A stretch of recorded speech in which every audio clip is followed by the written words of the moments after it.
உங்களுடைய படங்கள் எல்லாம் ரொம்ப ரூட்டடா இருக்கு. நீங்க வாழ்ந்த சூழ்நிலை பார்த்த மனிதர்கள் தான் அதுக்கு காரணம்னு நினைக்கிறேன். நான் சூஸ் பண்ற கதைகளை அதுக்கு ஒரு பேக்ராப் தேவைப்படுது, அதுக்கு ஒரு லைஃப் தேவைப்படுது. அந்த லைஃபை சூஸ் பண்ணிட்டு இருக்கேன், அவ்வளவுதான்.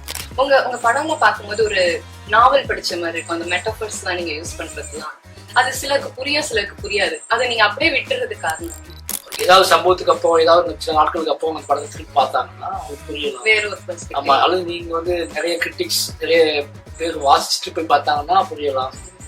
ஒரு ஆர்ட் ஃபார்ம் அப்படிங்கிறது உடனே புரியணும்னு அவசியம் கிடையாது. உங்களோட இன்டர்வியூ ஒன்று பாருங்க. நீங்க முதல் படம் பரியரும் பெருமாள், கர்ணன், அடுத்த மாமன்னன், எல்லா படத்துக்கும் ஒரு தொடர்பு இருக்குன்னு சொன்னீங்க. உங்களுடைய லைஃப் சைக்கிளே அது ஒரு இதுவா இருக்கு. உங்களோட அடுத்த படத்துலயும் வயசன்லயும் அதுல உங்களுடைய ஒரு டென்ட் அதுல இருக்கா? நான் சொன்னேன், என்னுடைய எல்லா படங்களும் இருக்கக்கூடிய ஒரே விஷயம் என்னன்னா சோசியல் ஜஸ்டிஸ் தான், சமூக நீதி.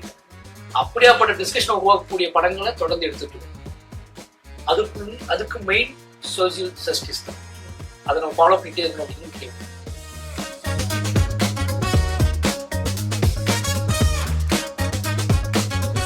கதைகளை நேசிக்கிற, சினிமாவை உணர்வு பூர்வமா ரசிக்கிற ரசிகர்களுக்கு முதல் வணக்கம். இன்னைக்கு உண்மையா நேர்மையா புரட்சிகரமான படங்களை கொடுக்கிற டைரக்டர் மாரி செல்வராஜ் அவர்களோட ஒரு நேர்காணல். வணக்கம் சார். சார், உங்களுடைய படங்கள் எல்லாம் ரொம்ப ரூட்டடா இருக்கு. நீங்க வாழ்ந்த சூழ்நிலை பார்த்த மனிதர்கள் தான் அதுக்கு காரணம்னு நினைக்கிறேன். நீங்க சப்போஸ் வேற ஒரு ஜானர் எடுக்கணும், ஒரு சூப்பர் ஹீரோ, ஒரு ஃபேண்டசி படங்கள் மாதிரி எடுக்கணும் அப்படின்னா எந்த மாதிரி படமா இருக்கும்? என்ன ஜேனர்னா படம் எடுக்கலாம், பட் அது சமூகத்துக்கு நேர்மையான விஷயங்களை சொல்றோமா அப்படின்னு முக்கியம். இப்போ நான் சூஸ் பண்ணது எனக்கு தெரிஞ்ச வாழ்க்கையை நான் சூஸ் பண்ற கதைகளை அதுக்கு ஒரு பேக்ராப் தேவைப்படுது, அதுக்கு ஒரு லைஃப் தேவைப்படுது. அந்த லைஃபை சூஸ் பண்ணிட்டு இருக்கேன், அவ்வளவுதான். பட் வேற வேற மாதிரி கதைகளை வேற வேற மாதிரியான சம்பவங்களை சூஸ் பண்ணும்போது அது என்ன ஜேனர் கேட்குதோ, அது தெளிவாக கூட இருக்கலாம், சொல்லப்போனா பேய் கதையா கூட இருக்கலாம், பேய் படமா கூட இருக்கலாம். ஆனா அந்த கதையை நான் ஏன் சூஸ் பண்ணேன் அப்படிங்கிற ஒரு ரைட்டரோட நேர்மை இருக்குல்ல, அதுதான் அந்த ஜானர் ரொம்ப முக்கியமானது நினைக்கிறேன். என்ன ஜானர்ல படம் எடுத்தாலும் அது சமூகத்தை பின்னோக்கி இழுக்காம சமூகத்துக்கு ஒரு முன்மாதிரியான அல்லது அவங்கள திசை திருப்பாத படங்களை எடுக்கணும். அதான் என்னோட முக்கியம். இப்போ நீங்க யூஎஸ்ல ஒரு படம் எடுக்கிறீங்கன்னு, அது என்ன மாதிரி ஜானரா இருக்கும்? இங்க பார்த்த மக்கள், இங்க யூஎஸ்ல நம்ம மக்கள் தான் நான் யோசிக்கிறேன். நம்ம மக்கள் தான் பார்க்க போறோம், நம்ம தனியா எடுக்க போகிறது கிடையாது. எனக்கு இப்போ இங்க இருக்கவங்க எல்லாருமே ஏதோ வாழ்க்கையை தொலைச்சிட்டு அங்க ஒரு வாழ்க்கைய மிஸ் பண்றாங்க.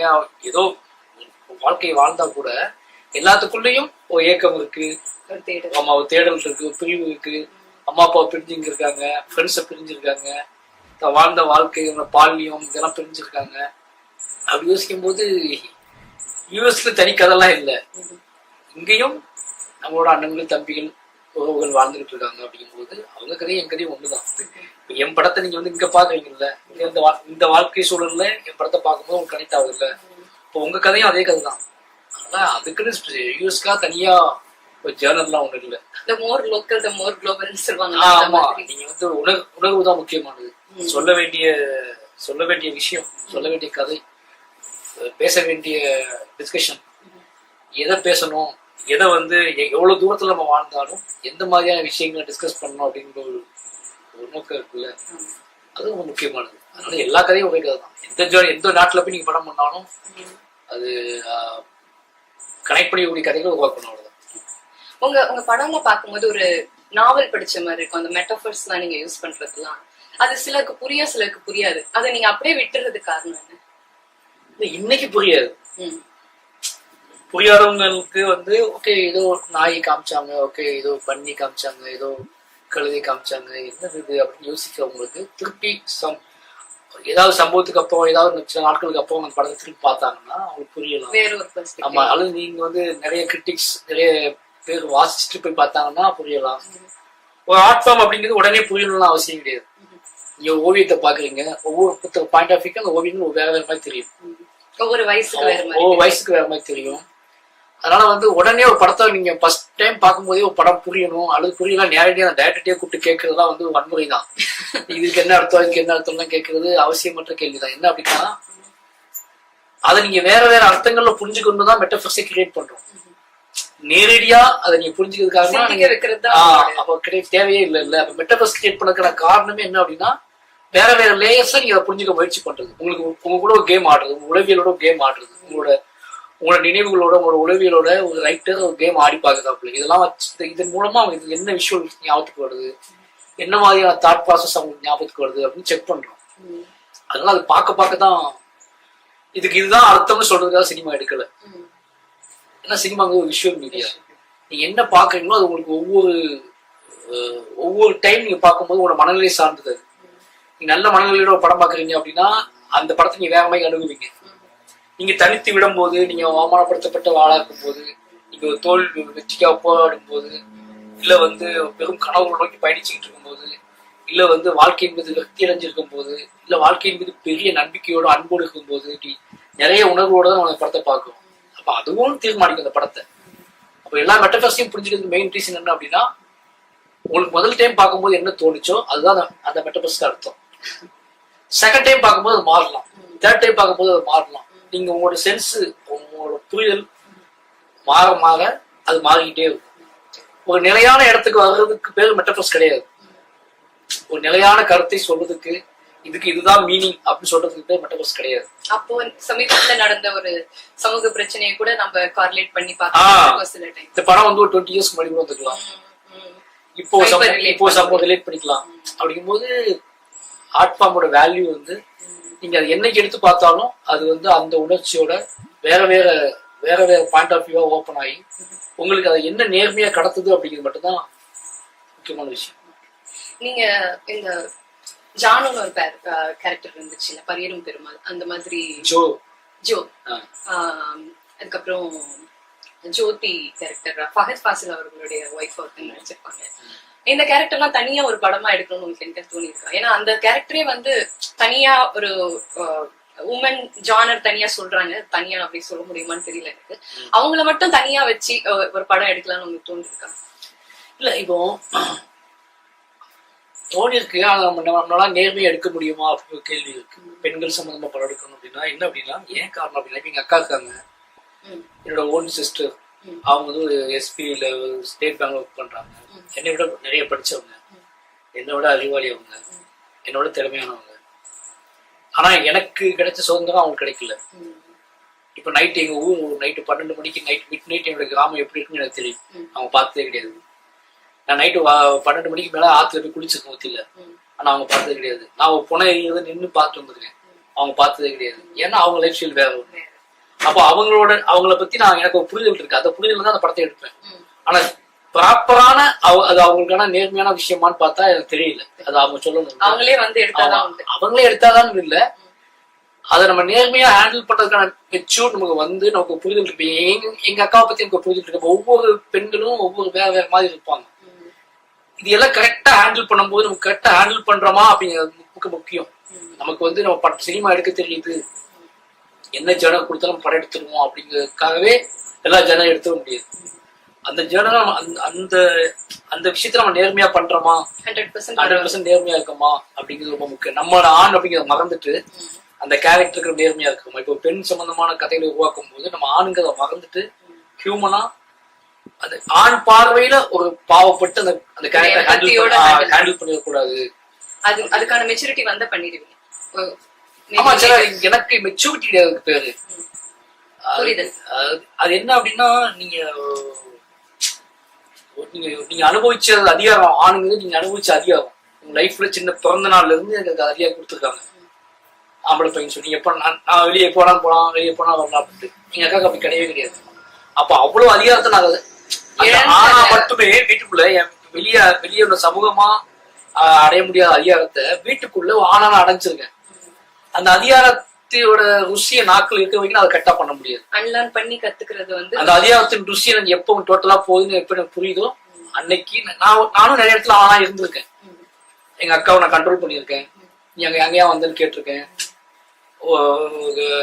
தோழிகள்கிட்ட ஆண் திமிரில் காட்டியிருக்கேன். அப்போ மனைவிட்டு செல்வது எனக்கே தெரியாம ஆண் பார்வையில ஹேண்டில் பண்ணி வைப்பேன். இது என்னன்னா வாழ்க்கையில முதல் நமக்கு ஒரு சொட்டு சேனை வைப்பாங்கல்ல நாக்குல, அது வச்ச அன்னைக்கே அந்த ஆம்பளை பையன் அப்படின்னு வச்ச அன்னைக்கே அந்த ருசி அந்த அதிகாரத்தோட விஷயம் நமக்கு பழகிடுச்சு. என்னைக்கு அது ப்ராப்பரா அப்படி அது அந்த பார்வை இல்லாம போகுதோ அன்னைக்கு நம்ம அதை நேர்மையா ஹேண்டில் பண்ண இடத்துக்கு வரும்போது நம்ம அந்த மாதிரி கதாபாத்திரங்களை உருவாக்குறது சரியானதா இருக்கும். அதுதான் சரியும் கூட. எனக்கு உங்க படங்கள்லாம் பார்க்கும்போது உங்களோட சைல்ட்ஹுட் ட்ராமா எல்லாம் வந்து திரும்பி ரீலீவ் பண்ற மாதிரி இருக்கு. அது உங்களுக்கு தெரப்பி மாதிரி இருக்கா, இல்ல அது உங்களை கஷ்டப்படுத்தி இதுதான் என்னோட லைஃபோட ஒரு பர்பஸ், இதுதான் நான் பண்ணணும், இது மூலமா நான் என்னால ஏதாவது சேஞ்சஸ் கொண்டு வர முடியுமா அப்படின்னு நினைக்கிறீங்களா? இல்ல உங்களுக்கே அது ஹெல்ப்ஃபுல்லா இருக்கா, இல்ல கஷ்டமா இருக்கா உங்களுக்கு கஷ்டப்படுத்தி? இப்ப நீங்க என்ன மாதிரியான விஷயங்கள்ல நீங்க உங்களுக்கு அடிக்கடி வந்துட்டே இருக்கும்? நீங்க பார்த்த விஷயங்கள் தான் உங்களுக்கு என்ன மாதிரியான விஷுவல்ஸ் வரும்? நீங்க பார்த்த விஷுவல்ஸ் தான் திருப்பி திருப்பி ஞாபகம் வச்சுட்டே இருப்பீங்க. அது சந்தோஷமா இருக்கலாம், துயரமா இருக்கலாம், பிரிவா இருக்கலாம், ஏக்கமா இருக்கலாம். ஏதோ ஒண்ணு நீங்க வாழ்ந்த வாழ்க்கையை தான் உங்களுக்கு அதிகமா நினைச்சு பார்ப்பீங்க. திருப்பி வாழப்போற வாழ்க்கை ஒன்று இருக்குல்ல, அதுக்கு வந்து வெறுமன கனவு தான். அது எப்படி இருக்கு நமக்கு தெரியாது. அதுல ஒரு ஆசை தான் இருக்க முடிஞ்சு. ஆனா வாழ்ந்த வாழ்க்கைங்கிறது நமக்கு வந்து ஒரு பெரிய நம்மளை திருப்பி திருப்பி நம்ம நினைச்சு பார்க்கக்கூடிய ஒரு விஷுவல்ஸா அது மட்டும் தான் இருக்கும். அப்படி என் வாழ்க்கையோட விஷுவல்ஸ் வந்து எனக்கு வந்து திருப்பி திருப்பி வந்து என்னைய சரி பண்ணிக்க உதவிக்கிட்டே இருக்கு. நான் வந்து என்னை பற்றி புரிந்து கொள்வதற்கு நான் என் வாழ்க்கையை மையமா வச்சுதான் புரிஞ்சுக்க ஆரம்பிச்சேன். நம்ம எங்க இருந்து எங்க வந்திருக்கோம், அங்க இருந்து இன்னும் வர முடியாம எவ்வளவு பேர் இருக்காங்க, இங்க வந்து சேர்ந்த இந்த இடத்துக்கும் அந்த இடத்துக்கும் இடைப்பட்ட காலங்கள்ல எவ்வளவு நடந்திருக்கு வாழ்க்கையில. இதை சொல்வதன் மூலமாக இந்த சமூகத்துல இதை வந்து கடத்துவதன் மூலமாக இந்த சமூகத்துல ஏதாவது ஒரு டிஸ்கஷன் கிரியேட் ஆகுமா? ஆகும்.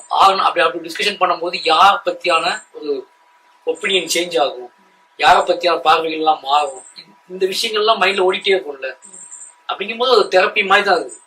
என்ன அப்படின்னா, உன்னை பற்றி நீ யோசிச்சு கொண்டே இருப்பது இருக்குல்ல, நீங்க உன் வாழ்வை பற்றி நீ வந்து உனக்கு கொடுக்கப்பட்ட அநீதிகளை வைத்துக்கொண்டு அது உனக்கு இழைக்கப்பட்ட அநீதிகளை திருப்பி நீ திங்க் பண்ணும்போது என்ன நடக்கும் அப்படின்னா, நீ செஞ்ச பிள்ளைகள் அல்லது ஒரு சமூகம் உனக்கு செய்த பிள்ளைகள் இது எல்லாத்தையும் நேர்மையான யோசிக்க ஏதோ வகையில நீங்க வந்து நம்ம வந்து ஒரு சரியான புரிதல் நோக்கி நகர்ந்துகிட்டே இருக்கும்.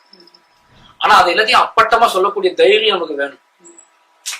இந்த தைரியம் வந்து நான் வந்து என்னோட பிரைம்னஸ் மட்டும் தான் நான் சொல்லுவேன். இப்ப எங்க அப்பான்னா இப்படிதான். இப்ப எங்க அப்பா எல்லா இங்க சினிமா வந்து மீச பெருசா வச்சிருக்க, கம்பீரமா பேசக்கூடிய, நல்ல வேலையை பார்க்கக்கூடிய அல்லது அந்த மாதிரி அப்பாக்களை தான் காட்டிக்க ஆசைப்பட்ட அப்பாவா இருந்துச்சு, ஹீரோவா காட்டிக்கிறது. அப்ப எங்க அப்பா ஹீரோ தான் எனக்கு தெரியும். ஆனா எங்க சினிமாவில் காட்டின தோற்றம் எங்க அப்பாவுக்கு இல்லை அப்படிங்கிறத எங்க அப்பா ஹீரோ இல்லைன்னு ஆயிட மாட்டாரு. ஆமா. அப்படிங்கும்போது எல்லாம் அப்ப எங்க அப்பாவோட கதைகளும் வரணுங்க, எங்க தாத்தாவோட கதையும் வரணும், என்னோட அண்ணன் தம்பி கதைகளும் வரணும். அப்படி அதுக்கு காரணம் என்னன்னா, அவங்க கதையை காட்டப்படலேன்னு மட்டும் கிடையாது, எனக்கு என்னைய பிலீவ் பண்ணதுக்கு, இந்த வெற்றியை பிலீவ் பண்ணிக்கிறதுக்கு, என்னோட புரிதலை பிலீவ் பண்ணிக்க, என் வாழ்க்கையை நான் வந்து கொண்டாடுவதற்கு, என் வாழ்க்கையை பற்றியான ஒரு சரியான புரிதல் எனக்கு வேணும். அப்பதான் என்னோட நெக்ஸ்ட் ஜென்ரேஷன்ட்ட என் வாழ்க்கையை பற்றியான ஒரு புரிதல் நான் கொடுக்க முடியும். அதுக்காகவும் ரொம்ப அழகா சொன்னீங்க. செட்ல வந்து இந்த ஆக்டர் வந்து பயங்கரமா இம்ப்ரூவ் பண்ணி நடிச்சு நீங்க நினைச்சதை விட சூப்பரா பண்ணிட்டாங்க அப்படிங்கிற மாதிரி உங்களுக்கு எல்லா ஆக்டருமே பண்ணுவாங்க. என்னன்னா அவங்க சொல்லி நம்ம ஒரு ஆக்டர் சரியா பண்றது அப்படிங்கிறது வந்து என்னன்னா, அவங்க திறமையான நடிக்கிறாங்க மட்டும் கிடையாது, நாம கரெக்டா சொல்லி கொடுத்துட்டோம்னு கிடையாது. நம்மளோட நோக்கத்தை அவங்களுக்கு சட்ட கடத்திக்கமா, இந்த கேரக்டரோட நோக்கத்தை, டிசைனை அந்த நடிகர்கிட்ட கரெக்டா சொல்ல வேண்டிய கடமை நமக்கு இருக்கு. அது சொல்லும் போது அது அவங்க கரெக்டா பண்ணல அப்படின்னா அது நம்ம கரெக்டா சொல்லணும்னு தான் அர்த்தம். நம்ம அவங்களுக்குள்ள டிராவல் ஆகலை. ஏன்னா எப்படி நம்ம அவங்களுக்குள்ள போய் டிராவல் ஆகி ஒரு ஆர்டிஸ்ட போய் வந்து நான் நினைப்பேன், ஒரு ஆர்டிஸ்ட் நம்ம வந்து அவங்க பண்ணல அப்படின்னா அவங்களுக்கு நடிப்பு தெரியும்னு அர்த்தம் கிடையாது. அந்த வாழ்க்கை தெரியல, அந்த வாழ்க்கை நம்ம செய்ய கடத்தல அவங்களுக்கு, அந்த எமோஷனல் நமக்கு செய்ய புரிய வைக்கல அவங்களுக்கு. ஏன்னா அவங்க ஆக்டர் ரீக்ரியேட் தான் பண்றாங்க. அப்படிங்கும்போது அவங்களுக்கு எனக்கும் பெரிய டிஸ்டன்ஸ் இருக்கும், என்னோட வாழ்வுக்கும் அவங்களோட வாழ்வுக்கும் பெரிய டிஸ்டன்ஸ் இருக்கும். அப்ப அவங்க நான் பண்ற மாதிரியே பண்ணணும் அப்படின்னு அவசியமே கிடையாது. பட் அதை கடத்த வேண்டிய கடமை எனக்கு இருக்கு. எனக்கு தெரியும்ல அது எப்படிப்பட்டது, அந்த அந்த அந்த நேரத்துல நான் எப்படி இருக்குன்னு எனக்கு தெரியும்ல.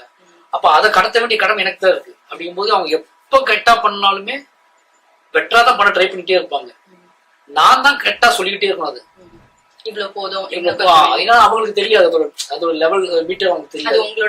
என்னோட வாழ்க்கை அப்படிங்கும்போது நான் எனக்கு கிடைச்ச எல்லா நடிகர்களுமே வந்து ஏதோ வகையில எனக்கு வந்து சப்போர்ட்டிவா தான் இருந்திருக்காங்க. எல்லாருமே வந்து பெட்டர். நம்ம நம்ம நம்ம சொல்றத லேட்டா புரிஞ்சுக்கிட்ட நடிகர் கூட இருக்காங்க. நான் லேட்டா புரிஞ்சுக்கிட்டா கூட கரெக்டா கொடுத்த நடிகர்கள் தான் எல்லாருமே. இவரு வடிவேலு சார் பாட வச்சிருந்தீங்க, அந்த மாதிரி நீங்க ஏதாவது பாடுற மாதிரி ஐடியா இருக்கா? நீங்க டான்ஸ் ஆடிலாம் நாங்க பாத்துருக்கோம். அந்த மாதிரி ஏதாவது கேமியோ எல்லாம் பண்ற மாதிரி இருக்கீங்களா அடுத்த வர படங்கள்? நடிக்கிறது கேட்டீங்க. எனக்கு கேமியோ இப்போ வந்து நீங்க நடிகர்கள்னு தனியா ஒண்ணு இல்லவே இல்லை. யார் நீங்க வந்து எப்போ நம்ம யூடியூப் சோசியல் மீடியா இவ்வளவு பிளாட்ஃபார்ம் வந்துச்சோ அதுக்கப்புறம் மனிதர்களுக்கு கேமரா முன்னாடி பயம் போயிடுச்சு. அதனால என்ன சொல்றதுன்னா கேமியோ ஒரு சீன்ல வர்றது தலையை காட்டுறதுலாம் ரொம்ப சாதாரணம். நான் ஆல்ரெடி கட்டுறது தமிழ்லேயே வந்து ஃபர்ஸ்ட் அஸ்டேட் ஒர்க் பண்ணும்போது நான் ஒரு சின்ன விஷயம் நடிச்சிருப்பேன். எனக்கு அது பயம் வந்ததே கிடையாது. அப்படி ஒரு தேவை நடக்கணும். இந்த படத்துல வந்து படம் இந்த கதையை வந்து வேற யாரும் பண்ண மாட்டேன்றாங்க, ஆனா அந்த கதையை பண்ணி ஆகணுமே, என்ன பண்றது அப்படின்னு எனக்கு ஒரு புஷிங் நடக்கணும். எனக்கு இப்பவே இந்த வேலை செய்யறது, என்னோட கதைகளை ரெடி பண்ணிட்டு இருக்கிறது, அதுக்காக நான் வேலை செய்யறது இதுவே கம்ஃபர்டா இருக்கு. சில நேரம் எனக்கு அப்படி ஒன்று தோணுச்சு அப்படின்னா அது வாய்ப்பு இருக்கு. ஆனா அப்படி தோணுமான்னு எனக்கு தெரியல. ஏன்னு கேட்டீங்கன்னா எனக்கு அந்த டைரக்ஷன் அப்படிங்கிறதுலேயே வந்து நான் ஒரு பெரிய மன திருப்தியோட தான் செஞ்சுட்டு இருக்கேன். எனக்கு அது பயங்கர அடிக்ட் ஆயிடுச்சு.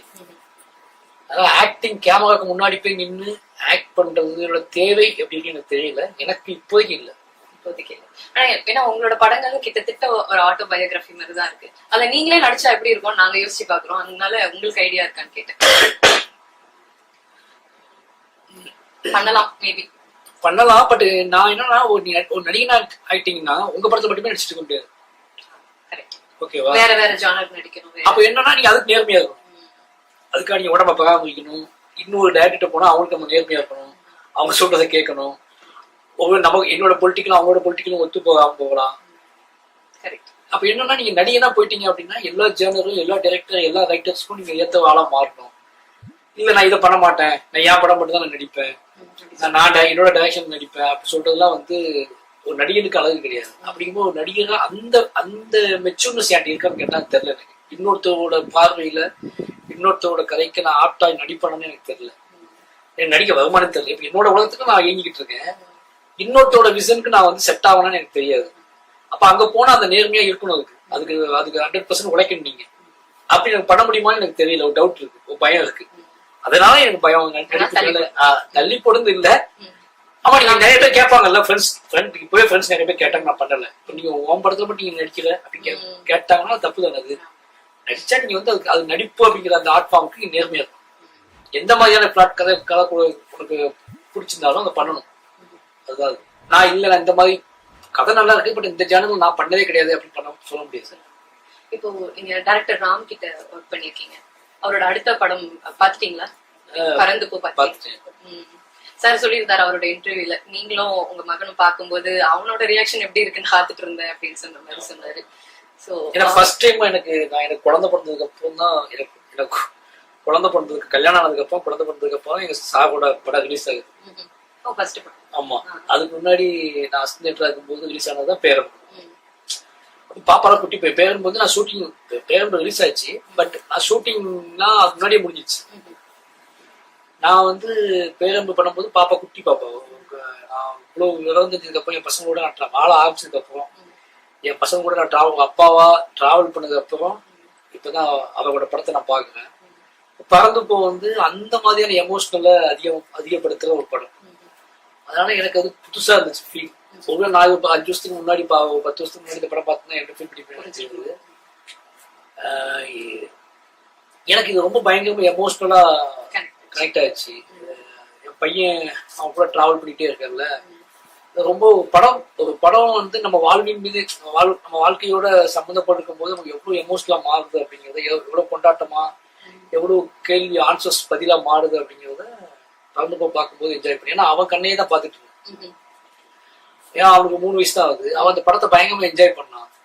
அவன் என்ன பண்ணான்னா அவன் ஃபர்ஸ்ட் டைமா ஒரு அப்பாவும் பையனும் மட்டுமே அலையக்கூடிய ஒரு படத்தை பார்க்கான். அப்ப அவனுக்கு அவங்க படம் பார்க்கலாம், என்னைய பார்க்கலாம், படத்தை பார்க்கலாம், என்னைய பார்க்கலாம். எனக்கு அதுவே புது அனுபவமா அவன் வந்து அப்பா. ஆமா, ஏதோ வகையில அவன் மனசுக்குள்ள கூடிய நிறைய கேள்விகள் அந்த படத்துல இருக்கு. ஏதோ நான் சொன்ன நிறைய ஆன்சர் இந்த படத்துக்குள்ள இருக்கு. இந்த ரெண்டையும் மிக்ஸ் பண்ணி அவன் பார்க்கலாம். அது புது அனுபவமா இருந்துச்சு எனக்கு ஃபர்ஸ்ட் டைமா. அதுதான் சொல்லியிருக்கேன். நீங்க எந்த மாதிரி படங்கள்லாம் பாப்பீங்க உங்களை டீகம்ப்ரஸ் பண்ணிக்கிறதுக்கு? அப்படிலாம் இல்ல. எல்லாமே வீட்டுல பாப்பீங்க, ஜாலியா வீட்டுல ஒய்ஃப் என்ன படம் போட்டு பாத்துட்டு இருந்தாலும் நான் படம் பார்ப்பேன்.